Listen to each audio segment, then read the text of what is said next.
Assalamualaikum warahmatullahi wabarakatuh. Kembali lagi di channel ini.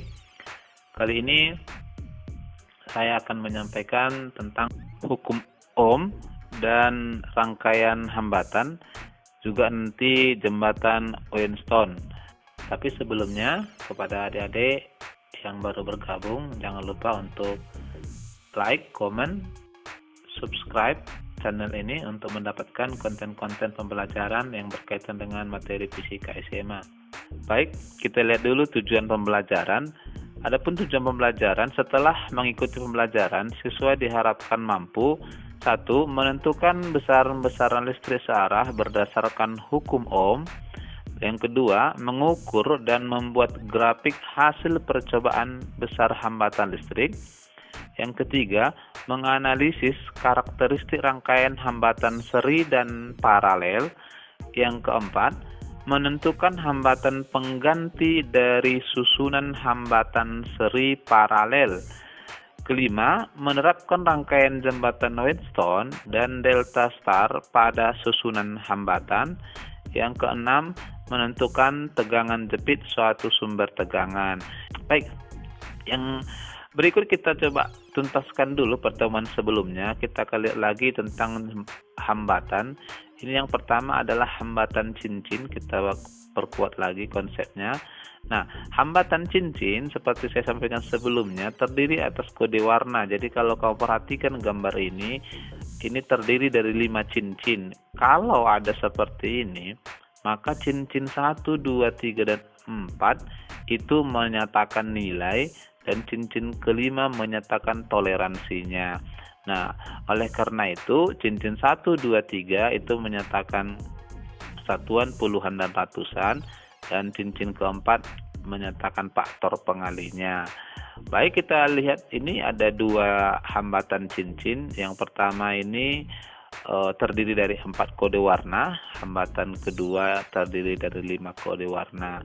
Untuk yang pertama ini terdiri dari coklat, hitam, kuning, dan emas. Oke.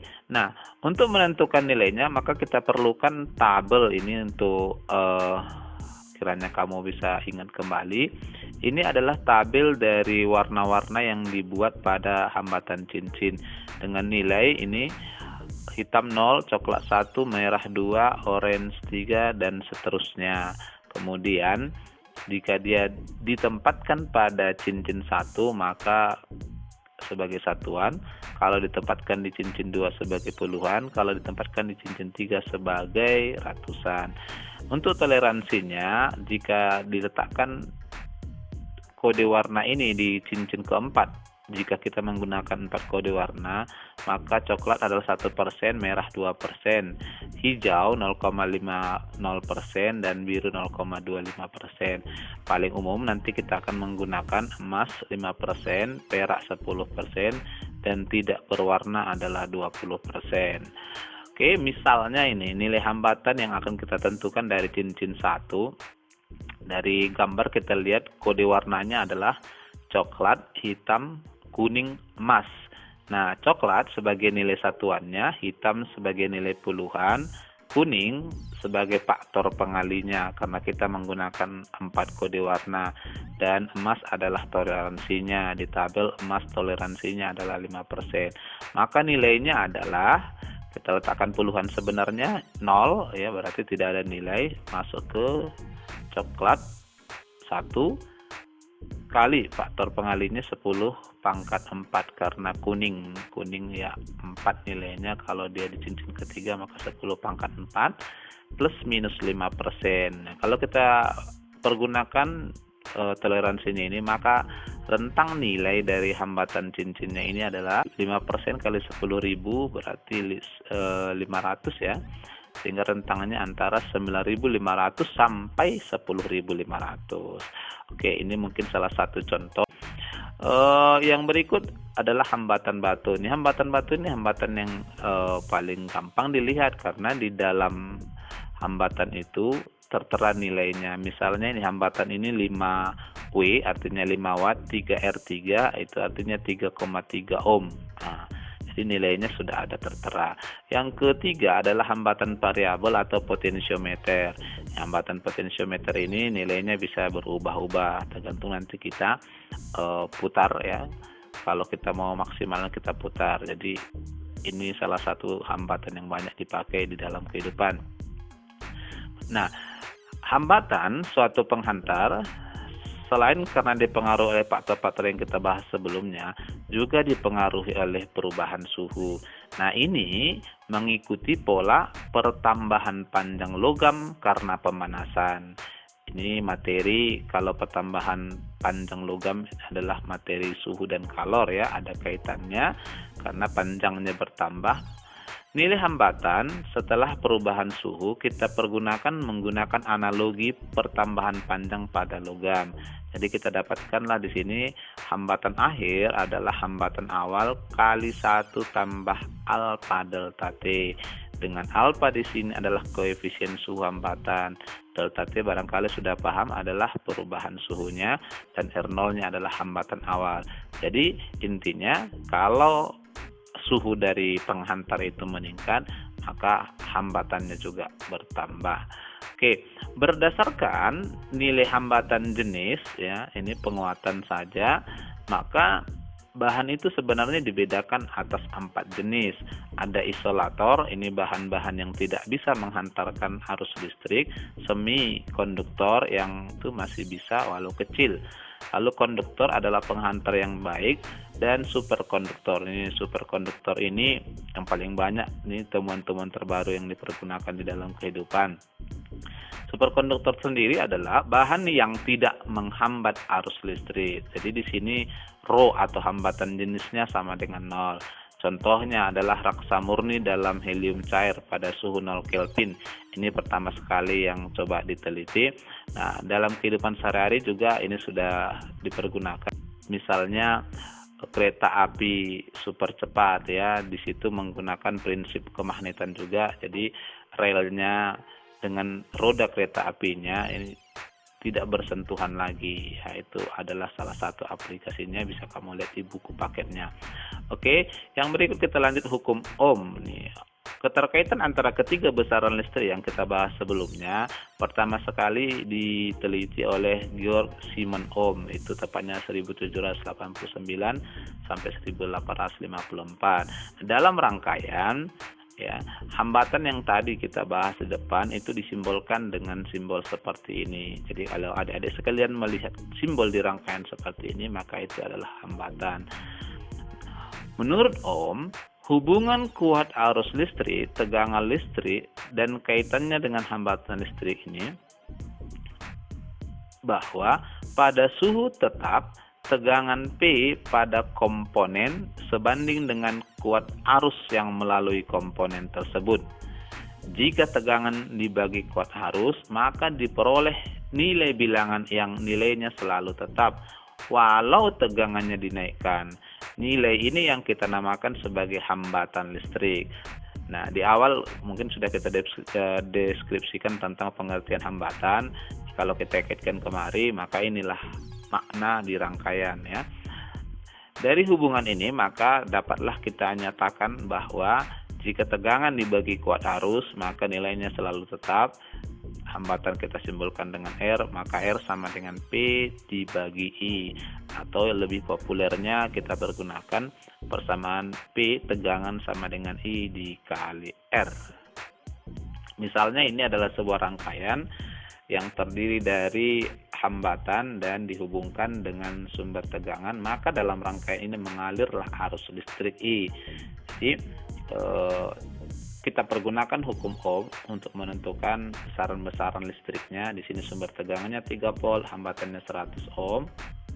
Nih, misal kita mau menentukan besar I-nya. Contoh, tentukan besar kuat arus yang mengalir pada rangkaian di atas. Oke, maka dari gambar kita peroleh bahwa tegangannya 3 volt dan hambatannya 100 ohm. Maka sesuai dengan hukum Ohm, I sama dengan P per R. Jadi di sini P-nya 3, R-nya 100. Kita dapatkan bahwa kuat arus yang mengalir dalam rangkaian itu adalah 0,03 ampere. Yang berikut rangkaian hambatan. Rangkaian hambatan dibedakan atas rangkaian seri dan rangkaian paralel. Nah, ini di SMP sudah dibahas. Nanti kita akan padukan kalau tingkat SMA ini seri paralelnya ya. Kita lihat dulu rangkaian seri sebagai penguatan. Rangkaian seri adalah rangkaian yang apabila beberapa resistor dihubungkan secara berturut-turut atau berderet, yaitu ujung akhir dari resistor pertama disambung dengan ujung awal dari resistor kedua dan seterusnya. Nah, itulah yang kita sebut rangkaian seri. Misalnya seperti ini. Nah, gambar ini adalah salah satu rangkaian seri ya. Karakteristiknya ini menjadi modal utama kita. Jadi seperti apapun nanti rangkaiannya, kita pergunakan karakteristiknya ini. Untuk rangkaian seri yang pertama adalah kuat arus total sama dengan besar kuat arus tiap hambatan. Ini yang pertama yang perlu diingat. Lalu yang kedua adalah tegangan total merupakan jumlah tegangan tiap hambatan. Sehingga rangkaian seri kita sering sebutkan sebagai rangkaian pembagi tegangan.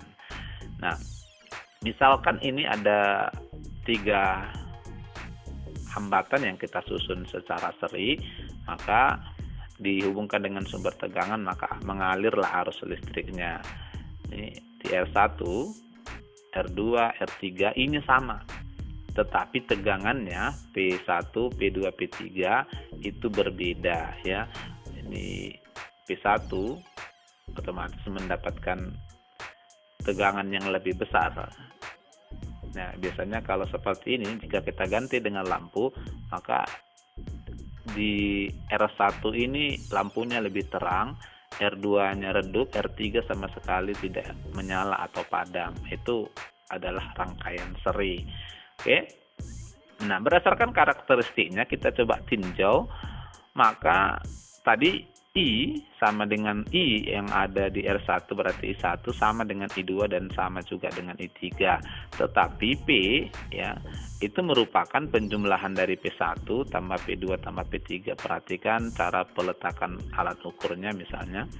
Maka dari hukum Ohm kita peroleh bahwa P itu adalah tegangan total yang ada dari sumber I kali R gabungannya. Jadi R gabungan dari hambatan serinya. Dan P1 adalah I1 kali R1, P2 I2 kali R2, dan P3 adalah I3 kali R3.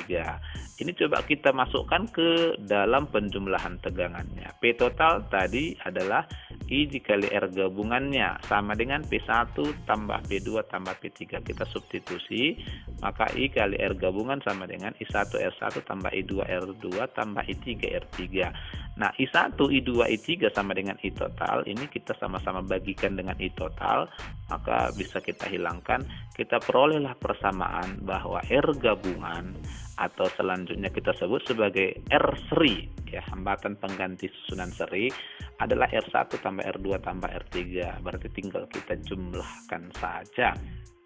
Itu penerapannya. Sehingga kita simpulkan untuk hambatan yang disusun secara seri, maka hambatan totalnya adalah R1 tambah R2 tambah titik-titik tambah Rn, seberapa banyak hambatannya diserikan. Yang kedua adalah rangkaian hambatan paralel. Nah, rangkaian paralel resistor ialah rangkaian hambatan jika beberapa resistor dihubungkan secara berbaris seperti pada gambar ini. Nah, ini rangkaian paralel. Ada saat R1, R2 dan seterusnya sampai Rn, ada salah satu tanda ciri ya yang perlu kita ingat dari sini, yaitu titik cabang. Ada namanya titik cabang, itu yang perlu kita ingat. Itu yang menandakan bahwa dia rangkaian paralel. Nah, karakteristik rangkaian paralelnya adalah tegangan total sama dengan tegangan masing-masing hambatan. Jadi di sini tegangan yang berasal dari sumber sama dengan tegangan masing-masing hambatannya. Lalu yang kedua, kuat arus total ternyata merupakan jumlah dari kuat arus masing-masing hambatan. Jadi oleh karena itulah maka rangkaian paralel kita sebut sebagai rangkaian pembagi arus. Dan prinsip inilah yang digunakan di dalam memasang instalasi listrik di rumah. Oke, ini adalah gambar bentuk rangkaian dari paralel. Jadi ada 3 yang disusun seperti ini. Nah, kalau kita mau tinjau satu-satu, I totalnya akan dibagi 3 melalui R1, melalui R2, dan melalui R3 ya, sama seperti air ya dalam pipa. Maka I-nya terbagi-bagi, tetapi P-nya, P1, P2, P3 memiliki nilai yang sama. Nah, berdasarkan karakteristiknya tadi bahwa P sama dengan P1 sama dengan P2 sama dengan P3 dan I total sama dengan I1 tambah I2 tambah I3, maka dari hukum Ohm kita dapatkan I sama dengan berarti I total, P total dalam hal ini kita sebut sebagai P per R gabungannya. Dan I1 adalah P1 per R1, I2 P2 per R2, dan I3 P3 per R3. Ini nanti salah satu prinsip yang kita pergunakan jika meninjau tiap-tiap hambatannya. Baik, maka kita coba uraikan dalam penjumlahan kuat arusnya.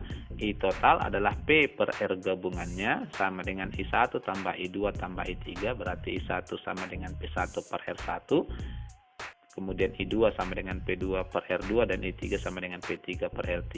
Nilai tegangan total sama dengan tegangan di hambatan 1 atau P1 sama dengan P2 sama dengan P3. Oke, sama-sama kita bagikan dengan P, maka kita dapatkanlah hubungan 1 per R gabungan yang selanjutnya kita sebut sebagai 1 per RP paralel sama dengan 1 per R1 tambah 1 per R2 tambah 1 per R3 ini. Jadi kalau nanti kita mau menentukan berapa RP-nya, ini harus kita ubah pembilang jadi penyebut, kita putar ya. Nah, oleh karena itu dapat kita simpulkan bahwa untuk hambatan yang disusun secara paralel, 1 per R totalnya sama dengan 1 per R1 tambah 1 per R2 tambah titik-titik tambah 1 per Rn. Seberapa banyak itu kita susun. Oke, ini yang menjadi penting kiranya untuk adik sekalian untuk dipahami dalam hal pemakaiannya di dalam rangkaian seri paralel. Jadi kita akan gabung. Contoh ini, perhatikan gambar rangkaian resistor berikut, tentukan besar tegangan pada hambatan 3 ohm. Jadi yang ditanya adalah tegangan pada hambatan 3 ohm. Nah, ini adalah rangkaian seri paralel, maka kita harus pergunakan konsep-konsep gabungannya. Untuk menentukan tegangan pada 3 ohm, ini kita butuhkan data kuat arus yang melalui hambatan tersebut.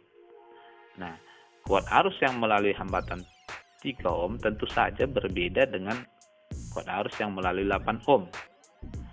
Nah, yang sama kuat arusnya di 3 ohm adalah 1 ohm dan 4 ohm. Sementara di titik cabangnya itu 8 ohm dengan 1 ohm arusnya sudah terbagi saat arus mengalir dari 16 ohm, kemudian terbagi 2 melalui 8 ohm dan melalui 1 ohm. Oke, maka kita akan coba selesaikan ini dari sebelah kanan. Biasanya kita akan selesaikan ini, kita coba cari hambatan pengganti, kemudian dari hambatan pengganti itu kita akan hitung arus totalnya. Dari arus totalnya itu nanti kita bagi-bagi, gitu maksudnya, kita bagi-bagi. Oke, kita akan mulai dari kanan. 1 ohm, 3 ohm, dan 4 ohm ini hanya terhubung ke 8 ohm, jadi tidak ada pengaruh ke hambatan yang lain. Oke, dimulai menggabungkan hambatan dari sebelah kanan, maka kita akan rangkaikan dulu atau cari pengganti hambatannya. 1 ohm, 3 ohm, dan 4 ohm, tidak ada titik cabang, tidak ada pembagian arus di sini, maka ini adalah rangkaian seri, sehingga kita sebut dia sebagai RS1. Kalau rangkaian seri berarti kita jumlahkan saja. RS1 sama dengan 1 ohm tambah 3 ohm tambah 4 ohm. Kita dapatkan rangkaian hambatan penggantinya adalah 8 ohm. Oke, maka rangkaian sekarang sudah lebih sederhana seperti ini. Ya, 8 ohm dan ketiga hambatan tadi kita sebut menjadi RS1 8 ohm. 8 ohm dengan RS1 paralel. Berarti kita paralelkan terlebih dahulu. Nah, sehingga kita paralelkan 1 per R paralel sama dengan 1 per 8 tambah 1 per RS1. Kita substitusi nilainya, kebetulan hambatannya besarnya sama.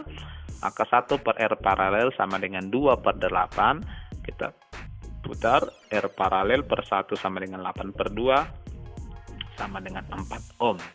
Oke, sehingga kedua hambatan ini sudah tergantikan oleh hambatan 4 ohm, sehingga rangkaiannya menjadi seperti ini. Maka ini sudah rangkaian seri. Kalau begitu, melalui rangkaian seri ini kita bisa langsung hitung hambatan totalnya atau hambatan penggantinya, sekaligus juga nanti kita hitung arusnya. Nah, menggabungkan ketiga hambatan secara seri, maka kita dapatkan RS2 sama dengan 16 ohm tambah 4 ohm tambah 5 ohm. Dapatlah kita RS serinya yang kedua adalah 25 ohm. Inilah hambatan pengganti. Jadi kalau kamu ganti menjadi sebuah hambatan, lalu kamu buat nilainya 25 ohm, itulah penggantinya. Nah, berikut kita akan tentukan kuat arus total rangkaian. I total adalah P total per R total. Nah, P totalnya adalah 25 volt, kemudian R totalnya tadi 25 ohm. Kita dapatkanlah kuat arus yang mengalir pada rangkaian ini adalah 1 ampere. Jadi di 16 ohm mengalir 1 ampere, di 4 ohm mengalir 1 ampere, di 5 ohm mengalir 1 ampere. Ini rangkaian seri dan merupakan rangkaian pembagi tegangan. Jika adik-adik sekalian ditanya berapa tegangan pada 16 ohm, tinggal I dikali R, berarti 16 kali 1, 16 volt. Di 4 ohm, 4 volt. Di 5 ohm, 5 volt. Totalnya pasti 25 volt. Oke. Sehingga pada tegangan PRP ya, yang 4 ohm ini adalah I dikali RP-nya, berarti I-nya tadi 1 kali RP-nya 4 volt. Nah, 4 volt adalah tegangan yang ada di hambatan RP. Sehingga kita pecah kembali, kita paralelkan lagi, balik ke gambar sebelumnya. Jadi gambarnya seperti ini, kita uraikan balik. Arusnya tadi 1 ampere terbagi atas 2 melalui 8 ohm dan melalui RS1. Kita pergunakan tegangan yang masuk ke 8 ohm dan RS1 melalui 4 ohm tadi adalah 4 volt. Itu yang kita pergunakan. Ya, ini rangkaian paralel, tegangannya sama, maka tegangan yang dimiliki hambatan 8 ohm dan RS1 adalah sama 4 volt, sehingga kita bisa tentukan kuat arus pada rangkaian paralel ini dengan menggunakan I RS1 adalah P per RS1. P-nya yang masuk adalah 4, kemudian dibagi hambatannya 8, maka hasilnya 0,5 ampere. Atau langsung ya, karena kedua hambatan nilainya sama, maka ini pembagi arusnya langsung dibagi 2 juga boleh.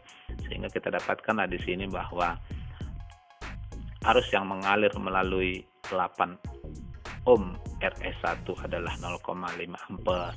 Inilah yang kita pergunakan untuk menentukan tegangan pada 3 ohm, sehingga I-nya mengalir 0,5 ampere melalui 3 ohm.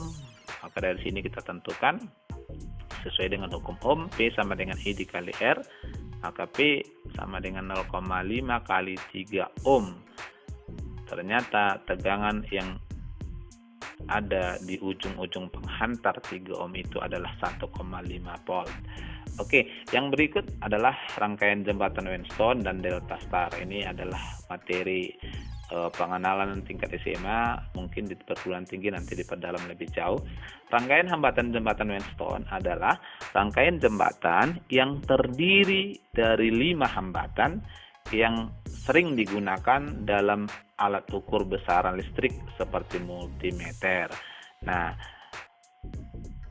prinsipnya jembatan Weinstein ini banyak digunakan dalam membuat alat-alat ukur besaran listrik. Berdasarkan prinsipnya dibedakan jembatan ini atas 2 ya, jembatan Weinstein dan delta star. Kita akan kupas satu-satu. 5 hambatan tadi dirangkai seperti ini, dibuat seperti ini. Ini adalah jembatan Weinstein. R1, R2, R3, R4, R5, R5 di tengah-tengah.